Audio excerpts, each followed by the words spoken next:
war remain deeply divided on all sides. Ambassador Husam Zomlot was born in a refugee camp in Rafah. He's now the head of the Palestinian mission to the UK and previously held the same post in the United States. It's been a year since our first interview, and I'm delighted to say he joins me in the studio now. Ambassador, great to see you again. Good to be back. What a year it's been. I just wanted to start by asking you what it's been like for you. I mean, you're Palestinian, you were born in Rafah. I know you've lost family members in this dreadful war in the last year. You've also had to be the Palestinian ambassador to a major country through this period. What's this been like for you? Nightmare. And until this moment, there is a feeling in me that this could not be true. I tell myself, no way this could happen. No way in 1 year we see the normalization of mass murder, senseless, of children, of women, mass destruction of civilian structures, of hospitals, of homes. Remember our first interview a year ago, part of the discussion from your side was insisting that the Ahli hospital was not bombed by Israel when 500 people, innocent people, taking shelter in that hospital died. And then since then, Israel has destroyed 90% of Gaza's hospitals. As we speak now, Israel is targeting the only remaining standing hospital in the north of Gaza, Kamal Udwan, a hospital. So at that time, I was thinking, maybe that was the exception to the rule, targeting Al Ahli hospital. Then it became the rule itself. Israel has destroyed, according to the UN, 78% of all of Gaza's structures. That's 70% of homes, 80% of schools, 90% of hospitals, and 100% of universities. Would have I thought that on the 21st century this was possible? It is possible to literally murder with impunity? I wouldn't. So still there is a small little part in me think that maybe this is a nightmare, and you and I will wake up to find out that actually we have learned the lesson of the 40s and the 30s. We have stuck to our international order. We have made sure that we prevent wars, and if wars erupt, we make sure there are rules for wars. And if these rules are violated, there are consequences, and that's why we build the international judicial system. Part of me is still hoping that we haven't lost everything. Because what Israel did in Gaza and in Palestine does not stop at the borders of Israel and Palestine. My fear is now not only for my children, for all of my life, I wanted to have a different future for my own children and the children of the Palestinian people. A future that doesn't look like the way their parents and their grandparents lived. A future where they can be free on their own land. A future where they can have a government elected by them that can provide and protect them and give them the opportunities and the prosperities and the potential and all that all other nations enjoy. But now I fear for the children of the world, Piers. Truly, I really do, from the bottom of my heart, because since when we allow for the normalization of this carnage, madness, senseless behavior? It's a powerful way to start this interview, and I absolutely empathise with what you've just been saying, not least your desire to want all Palestinians to have exactly the same human rights that I have, that Israelis have, and so on. I've been saying that from the start. As you know, I've also had a position from the start that Israel had a right to defend itself. I've had, as I've expressed many times, I've had a genuine moral quandary about what that right looks like, how you defend yourself against Hamas, what you do if you decide you're going after what they perceive to be a terror group when they live amongst the civilian population. I don't have all the answers for this. I have watched the carnage with the same utter dismay that you have. But I come back to October the 7th. It's not because I think it all started there. I know it didn't. I know this goes back many decades. But the catalyst for what we've seen in the last year began on October the 7th. I think when we last met, it was about a week after what had happened. And I don't want to put words in your mouth. I can't remember exactly how you phrased it, but you were certainly saying, look, to understand why this has happened, you need to understand the history. You need to understand how people have been feeling. And almost that this was not inevitable, but it can be explained by the history. Now you've had a chance to really think about that. When you go back to October the 7th, what do you feel about what happened that day? Listen, Piers, we have been absolutely clear. I was clear with you. I have been clear with all other media outlets and in public engagements and private, and our position in general as the State of Palestine, the government of the State of Palestine, and the PLO is very clear. We do not condone in any way or shape targeting civilians from all sides. That's our strategy, that's our DNA, that's our national movement, that's our history. And look at the numbers. You will find out that our policies are backed by deeds, not just by words. So this isn't about that discussion. This was all about the world on the 7th have suffered from some sort of an amnesia where everybody just Snapchat that moment or snapshot that moment.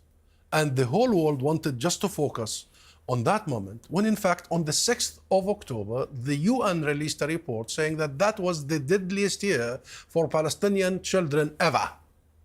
2023 before the 7th of October. What we were trying to do here and say is, hang on guys, history did not begin there. And the 7th of October did not happen in a vacuum. And you cannot just keep in this business of blaming the victim all the time because it doesn't serve the cause of peace and the cause of clarity. Let's zoom out a little bit. That's what we try to do.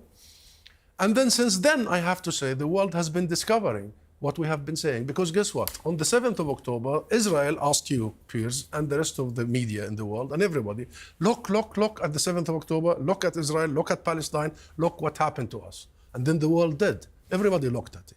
And guess what? Nobody in the world liked what they saw. What they saw was military occupation that is lasting for decades. What they saw was unprecedented suppression and oppression, colonization, theft of land, besiegement of Gaza, and the population of Gaza is the most densely in the world.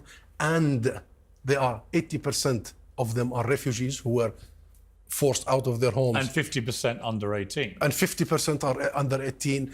And, the whole segregation system, the apartheid system that is documented by various human rights organizations, including the UK-based one, Amnesty.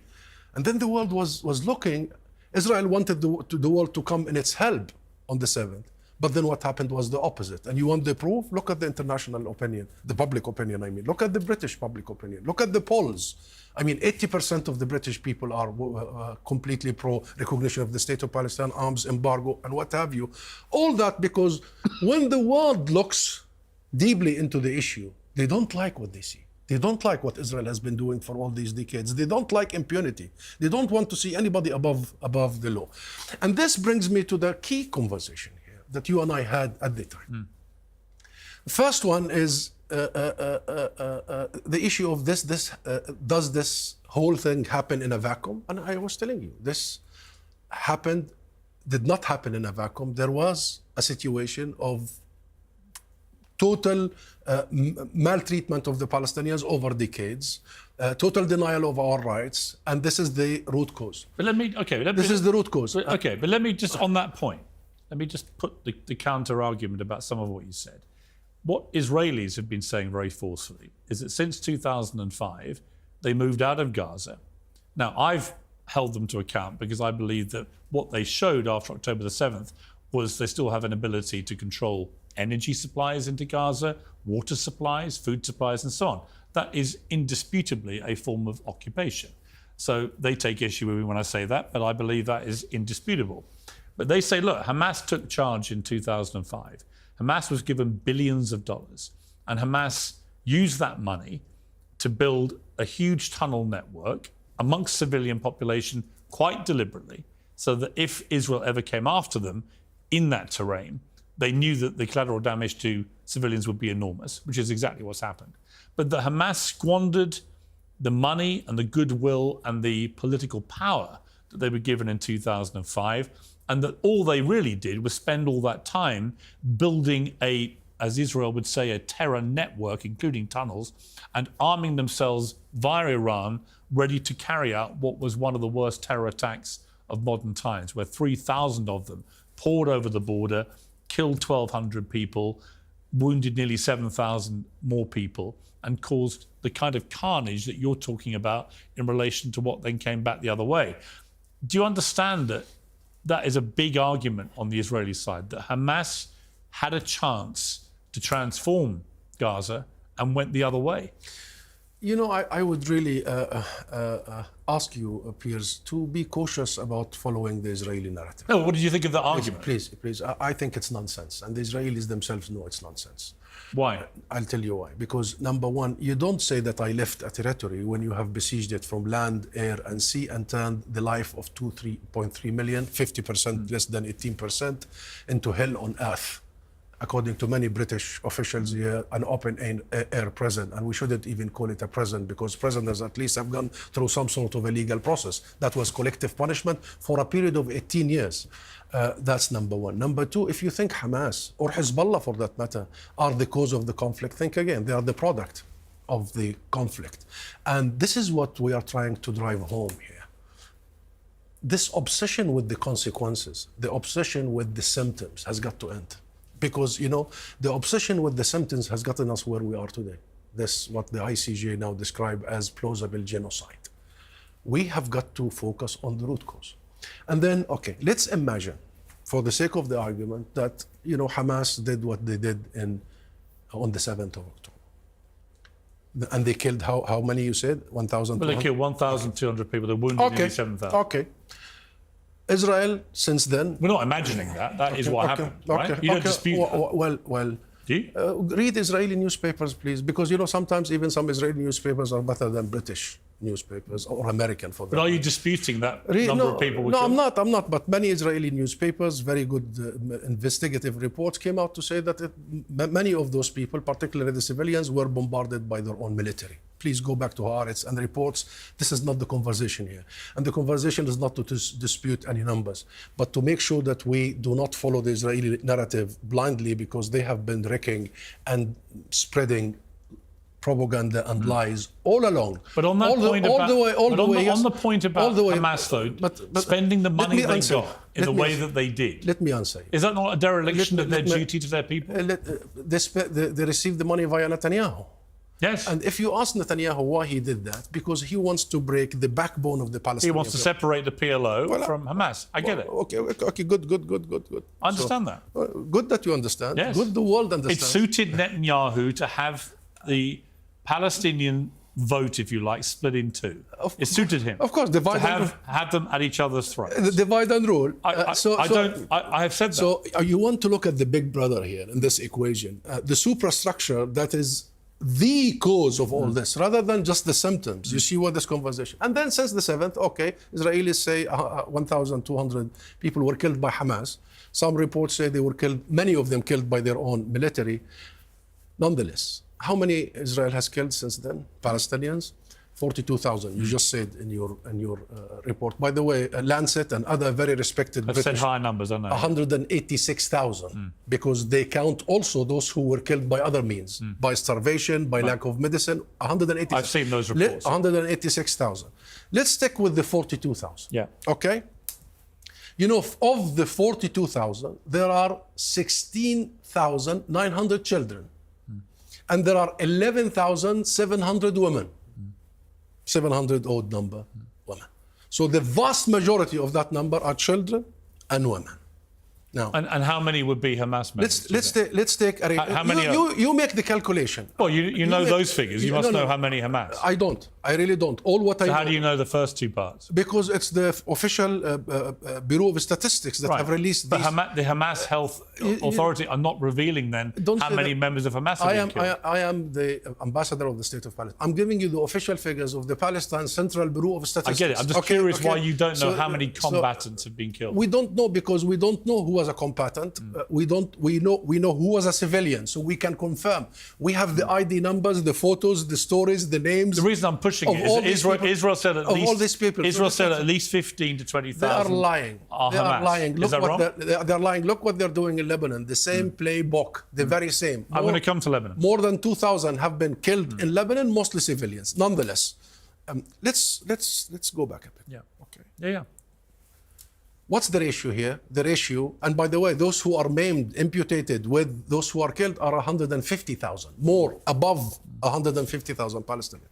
So if you take killed and maimed over the Israeli casualties, that's 150. Massively high, yes. Yeah, that's 150 to 1. If you only take those killed, that's what? That's 35 to 1, okay? So what does that mean in numbers? That means a life of an Israeli is worth 150 Palestinians. It's in percentage. Well, it doesn't mean that. It means it means that. Well, what Israel would say is that's not what they would say. Is if the enemy that you're attacking, who said, by the way, just to remind you, several weeks after October the 7th, the official spokesman for Hamas said publicly on camera, if we can do this again and again, we will. So there's an existential threat to Israel, which they have to defend. Of course they will. Okay? Of course they will. So they have to defend themselves. Their argument is, by trying to get rid of Hamas, they've had to attack areas with civilians. They're lying. Yes, is that not true? They're lying. They are deliberately targeting civilians. I mean, yesterday I was on Sky and they brought this investigation about the killing of that child. Hind Rajab, 5 years old. Please look at that. I've seen it. And I was on there, and the anchor was trying to bring about some sort of admission by an Israeli spokesman. Yes. And of course, I watched the interview. You did watch with Yalda Hakim. Yes, and I told Yalda, you are wasting your breath because they will never admit. Because Sky had found some documentation that showed that IDF were operating in the area at the time. Of course. So they will deny anything, but they targeted her car and the car of her family for hours. How many bullets? I forgot, like 100, 300 bullets. You tell me they were not targeting these civilians? But let me ask you. Tell me, but here's my question. No, I don't want to lose the argument. I want to talk about what you started a year ago in this show here, which is the proportionality. Yes. Remember the proportionality. Yes. Okay. So if it is about proportionality, then let's see exactly if we look at only the number of people killed, forget about maimed and mutilated. So the ratio is here. Every Israeli, 2% of every Israeli is worth a Palestinian. 2%. Now, why I'm saying this? What is enough for Israel? What is enough for you, Piers? It's not about what's enough for me. 300 of Hind Rajabs for every Israeli. 1,000 of Hind Rajabs for every Israeli. Let me answer you. Or Aisha. Can I answer you? Where is international law? Well, let me answer you. Where are our values? Ambassador, let me answer you. I think it's too much. Yeah, okay. Okay? And I have done for a while. No, I don't think it's too much. I don't think it's too much. Not one Palestinian civilian or a child should have been killed. Not one. One is too many. Okay. One is too many. But then you must accept then, by the same criteria, no Israeli civilian should have been killed. I just told you from the beginning, civilians should not be targeted by any side. If you live in the UK at the moment, let me ask you a question. Let me ask you a hypothetical. But before you ask me, because I want you to ask you some question. I want you to put your finger on what hurts the most. Yes, okay, tell me. With us. It's this. It's the logic that you started and many of your colleagues here that make us feel that our lives do not matter as much. I understand. That in some reason our blood has a different color. Remember the 1/5 in the US vis-a-vis the black community? That we are less of a human being. That we are a lesser, we have a lesser of a God, something of a sort. Well, you're not to me. That we are the children of a lesser God. Right, to be clear, when in fact we are the birthplace of Christianity. Right. We are the original Christians and the birthplace of many civilizations. You're not lesser people to me. When in fact the people of Palestine have been the pillar of the region. When in fact wherever they go, they build these countries. And you know the statistics. We come from a very ancient, very rooted society. Yes. You know that we are one of the most, if not the most educated. You started by saying I was born in a refugee camp, and here I am. I know. I hold a PhD from your country here, from the University of London. I was teaching at Harvard University because my society invested so much in me. I want you and the rest of the world see us from that prism, dehumanization. I do. Hamas, Hezbollah, this and that. This is a people struggle for 100 years. And the people have been not giving up the absolute right for I get you. Let me freedom. Let me ask you a question. It's going to be the same question I asked you before. Do you not believe that Hamas squandered the chance they had by spending all that money on a tunnel system from which they could then launch an attack and then hide in the tunnels? Did they not act as a dereliction of duty to their own people? They knew when they did what they did on October the 7th, they knew what Israel would do. They were immediately sentencing to death thousands of their own people. Now, I look at it as dispassionately as I can. I say, why would you do that? Why would you immediately condemn to death thousands, if not tens of thousands of your own people by launching a terror attack on such a scale that Israel would have felt it had no choice? And they knew that. So Hamas, to me, Hamas, to me, from 2005 onwards, have squandered the money they got. They squandered the opportunity they had. They did nothing to enhance the lives of Palestinian people. Would you agree with that? You know, you asked me about the official position of the State of Palestine. Hamas is a militant group. Yeah, but would you agree with what I just said? And I'll tell you all about... Is there merit to what I just said? I'll tell you all about our plans and how our plans are being... You won't comment about Hamas? Are being quashed. No, about Hamas. Hamas is part of the Palestinian... Am I wrong? Is really my point. Hamas is part of the Palestinian people. And at one point, and now today in Cairo, there is a dialogue between Fatah and Hamas. These are the main political But am I wrong, Ambassador, in what I say? I was in Gaza 2 weeks before the 7th of October. And I was born in Gaza. I went to visit family. And at that time, I saw that, number one, people think that Gaza is just left for one group. No, the Palestinian government was spending hundreds of millions of dollars every month. So there is the Palestinian government. There is the international community, the UNRWA that Israel is trying to shut down, that has extensive. So Gaza was serviced in a way, despite the very adverse situation, by our government and the UN. But did Hamas fail and the international? There has to be a moment of revision at one point, that the Palestinian people have to, and they have the right to ask of groups from them what the cost benefit. Of course, but for the time being, Netanyahu, his government, Israel, the military did not allow us to breathe. On the day one, on the 7th, Netanyahu came out and said, I am going to be after the Palestinian people. And hell, he did. And then the president of Israel, who is seen to be a non-Netanyahu figure, Herzog, came out and said, it's the Palestinian nation, word by word, that is responsible. We are after them. There is no distinction, he said, between Hamas and the Palestinian people. So at that moment, I had to sit here in front of you and defend our people against Israeli genocidal mindset and genocidal aggression.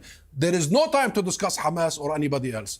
And then we go back to this whole idea of dehumanization, which is linked to this conversation. But which is linked to you have to at some stage. You want to keep talking about Hamas? No, I don't. I want to ask you the obsession. I can see you don't want to talk about Hamas, okay? And maybe you can't. I understand you, given your position.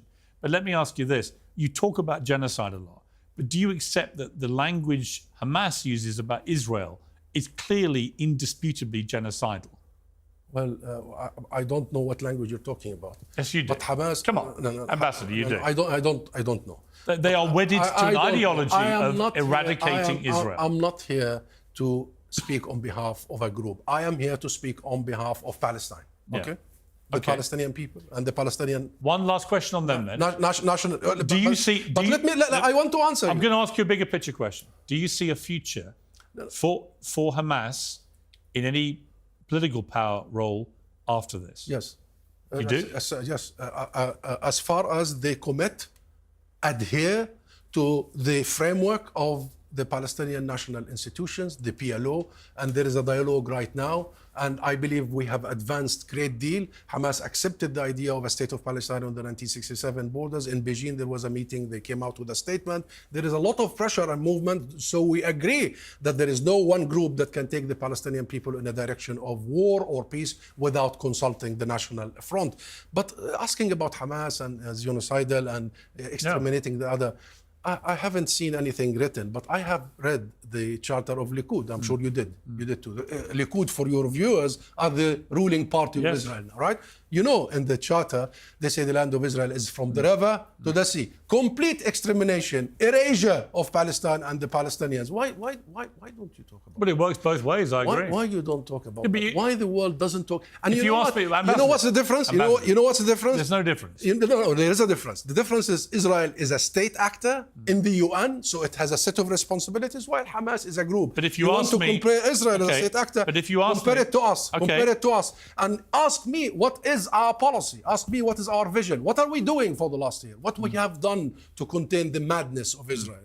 That's the question. So Hamas's charter said this. Deviate and Hamas's charter, original charter, the complete destruction of Israel as an essential condition for the liberation of Palestine and the establishment of a theocratic state based on Islamic law. I don't know where did you get that from. That's the original charter. Who sent it to you? And we are not talking about this. Hamas or any other Palestinian faction, they must be part of our national institutions. How can we not talk about based on our acceptance as per the Palestinian national equilibrium, national consensus, that what we are after is the end of Israel's occupation that began in 1967, the establishment of a sovereign, independent Palestinian state on that land with Jerusalem as its capital, resolving the issue of Palestinian refugees in accordance with international law, respecting their right to go back to their homes and farms, and respecting international legality. Let me respond. Legality. Let me respond. Anybody who agrees with that and with our commitment is absolutely welcome. Let me respond. Leave it to us. Hamas is a Palestinian issue. Okay. But why aren't we discussing all the Israeli Kahanist groups in the government now? Hamas is not in government. Why aren't you? Can I get a word in? Can I get a word in? Ask me about Smotrich. Ambassador, I'm going to. I'm literally about to tell you that. Ask me about Ben Let me Gvir. speak. Okay. Speak, please. Literally about to say to you, there are many things I'm sure we find agreement on, not least the essential need out of this for a two-state solution. Palestine must have its own state. I believe that Netanyahu has to go. I believe Ben Gvir and Smotrich and these right-wing headbangers on his cabinet all have to go. They have been talking in genocidal language. It's completely outrageous. And I think that Netanyahu, in his desperation to get back into power, did a deal with the devil with these guys. And we saw his attempts to thwart the power of a Supreme Court before all this, causing huge protests amongst his own people.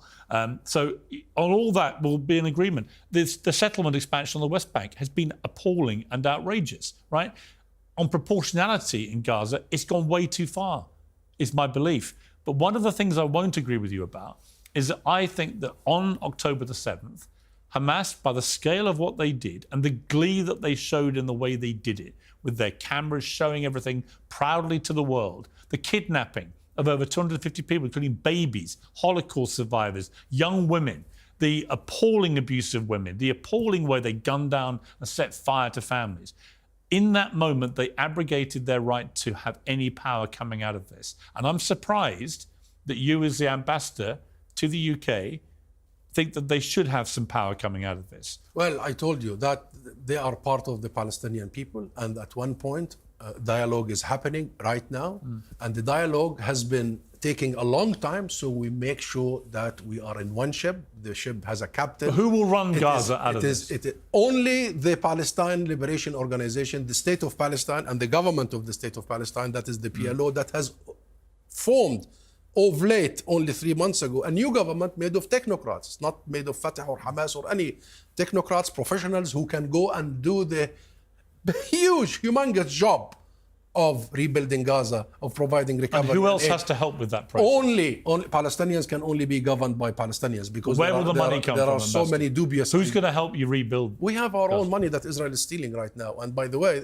Israel is not just waging war in Gaza; it's waging war in the West Bank. You mentioned the settlements. Yes. The settlements. There is the settler terrorism. I think it's appalling, the settlements. Appalling. No. But when settlers go to villages in the middle of the night and burn homes and cars and kill people, is that terrorism? Yes. Or not? Is that terrorism? I think it is. Can you say it? Yes. It's what? I think it's terrorism. It's terrorism. So, and who is sponsoring that settler terrorism? What's the state that is harboring I agree. Israel's allowing it to happen. So Israel, the government's allowing that to happen. Excellent. And it's completely wrong. Excellent. So it this is a state, terrorization of the people on the West Bank. So I agree. This is a state-sponsored terrorism in the West Bank. But also, there is another war happening. Israel is trying to collapse the Palestinian Authority. They have withheld funding for months. Smotrich is on an onslaught against the Palestinian institutions, so is Netanyahu. And the whole idea is what you just started by describing. They don't want to see anyone central. I agree, they have to anyone go. central, national. But here's my point. It's not about them. They have to go. But it is about them. No, don't reduce it. We have a mindset. This has been for decades. That's a big mistake to think if Netanyahu goes, everything will be hubbly-bubbly. Everything will be just I don't assume that at all. rosy. We have a mindset to change in Israel, and that's why we have a plan. That's why we have a plan. And the plan is very clear.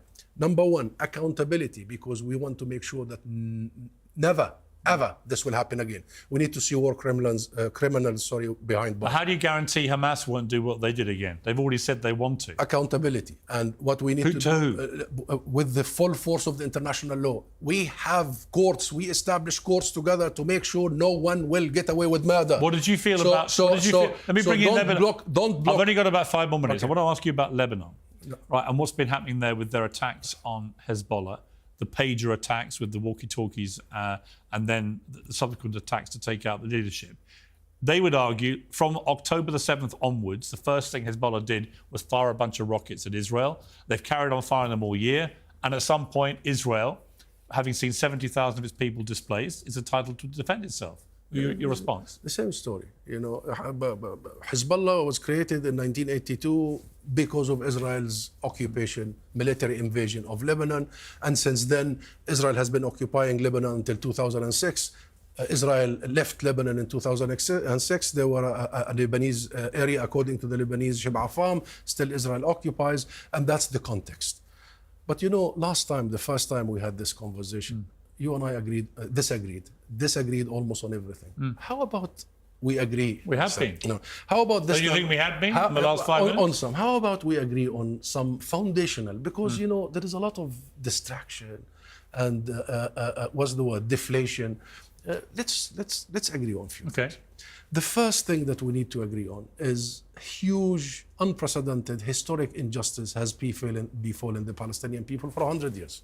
Since the Nakba, at least, of 1948, and the mass expulsion, ethnic cleansing of 2/3. Okay. Then came the occupation. Well, hang on. Then came. Yeah, hang on. Then, Let me respond. Okay. I agree. Okay, you agree. And you agree that Britain had something to do with that? Yes. Okay. You remember the Balfour Declaration?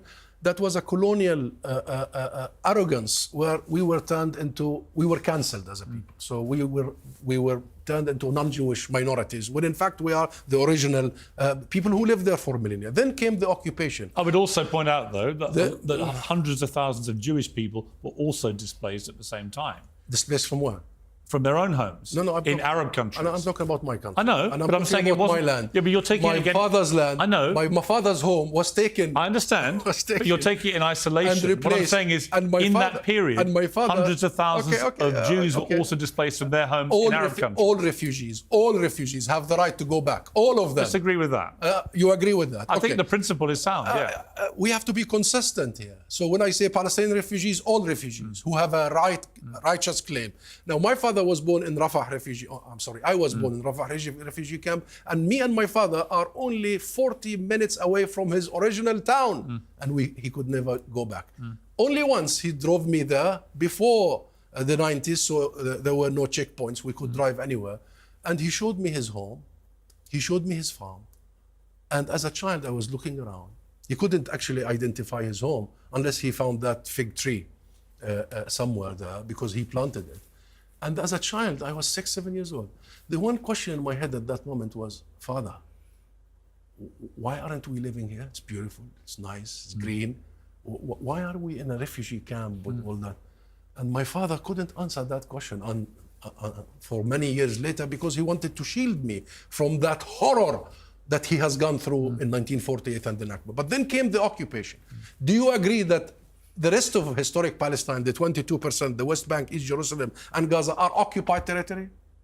I think that there is an element of occupation that has been. What do you mean element? Well, what's element? I wouldn't describe. Can you be half pregnant? Well, because I've heard the arguments from the Israeli side about what they feel is the land they're entitled to and why, and some of it they make compelling arguments about. So I do believe when Israel says there's been no occupation of Palestinian people, I think that is simply wrong. It's false. Pierce, but I do understand there are territorial disputes over land. Pierce. And it goes back a long period of time. And both sides, you know, the best piece I've read about this, Ambassador, let me tell you, Jonathan Friedland, the Guardian journalist, Jewish guy. Yeah, I know him. And he wrote a very fair piece saying, you know, you could construct a very good argument for both sides going back to 1948, that you could see that why both sides feel so aggrieved. And it involves displacement of people, it involves land disputes and so on. It involves the conflict, the warfare, everything. You could construct an argument on both sides. But there are points that I would agree with you about. But yes. I mean, this belief of you not saying that there is occupied territory. This is the UK official policy, long-standing Conservatives, Labour. This is the international consensus. This is the UN Security Council resolutions. And by the way, that was not a Palestinian demand that this is the occupied territory and end the occupation. It's a Palestinian concession because for many Palestinians, our land is from the river to the sea. However, we accepted international legitimacy that the occupation only began in 1967. And this is a historic process of a colonial project. We're not going to discuss it now. But there is military occupation, right? And part of that military occupation is suppression, subjugation, apartheid, because we don't have the same rights like they do. We don't vote like they do. They control our life. You should have the same rights. Okay, we don't have the rights. So within this context, I really want to allow me, you've asked me many questions, and please answer me. I've got to wrap it up. So. Okay, but within this context, what do you think we should do? What should we be doing? Well, I think that... How can we react to this? How can we resist this? How can we defend ourselves? Not with terrorism. Okay.